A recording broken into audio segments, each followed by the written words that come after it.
Let's not pretend like this wasn't going to happen. And it did. But very quickly, I want to bring in Series Head of Litigation, Nkosinathi Sithole, just to discuss this judgment with us. And firstly, some of the people behind you are from the organizations that you have been representing. How do you feel about this judgment? We are very excited. This is an exciting moment, not only for our clients whom you see here, but also for the South African Constitution. It is very important that it has come to this, considering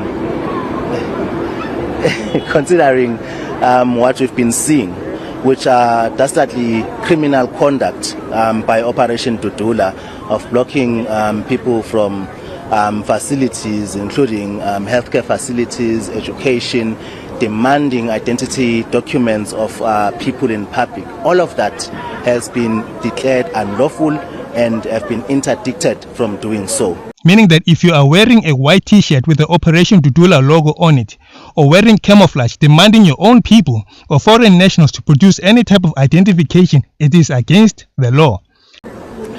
The court did not only talk about Operation DUDULA, but also the state as well, which includes the Minister of Police, the Minister of Home Affairs, to say that they too need to make sure that they are not complacent in this act of Operation DUDULA. When Operation DUDULA does this conduct, they have to arrest them because the court has declared that these are criminal conduct and they've interdicted them from doing so. And if you arrest them, they will start complaining that the constitutional rights have been violated and the police and the courts are corrupt. Same old excuse. The state cannot simply enter people's homes and start doing raids, as we have seen in the past couple of weeks the state doing. They need to have a search warrant. They need to have arrest warrants. In public, they need to have a clear, reasonable suspicion that someone is an undocumented foreign national before they can ask for such identity document.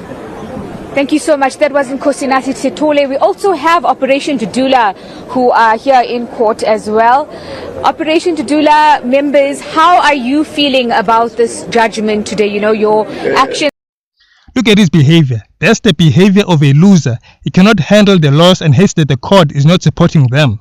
Have been declared unlawful here in court, and you've been interdicted from blocking people, from blocking foreign nationals from accessing clinics, accessing schools. How do you feel as an organization about this?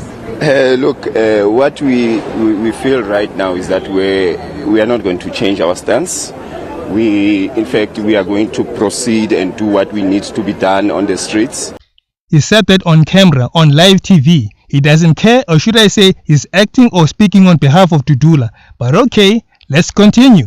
The interdict basically, contradicts yesterday's another court judgment, which was here at the High Court. In regards to the whole thing, it's a circus because, you get these NGOs who have been paid, you get these NGOs who are pushing international agendas in South Africa. And it's unfortunate.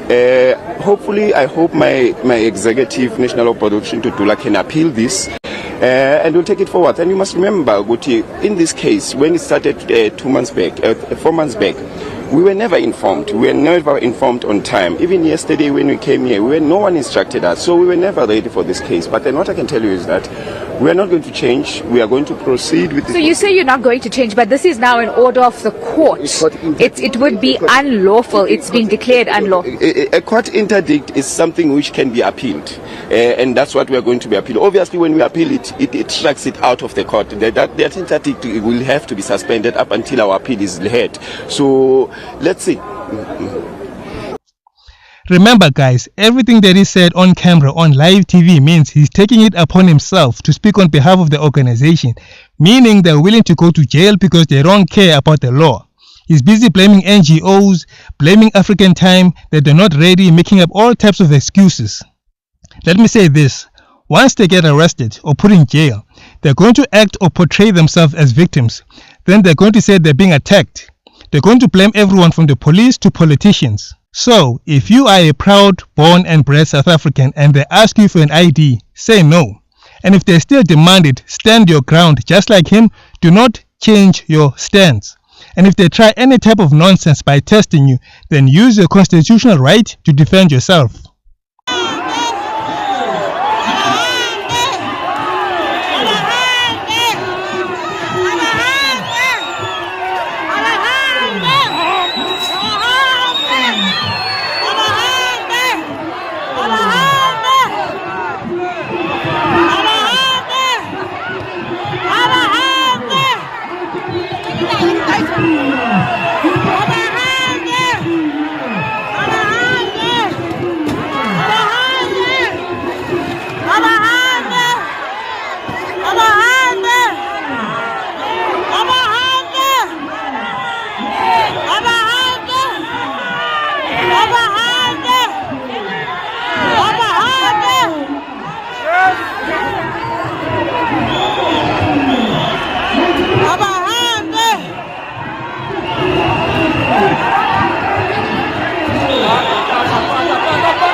So this is how they deal with people.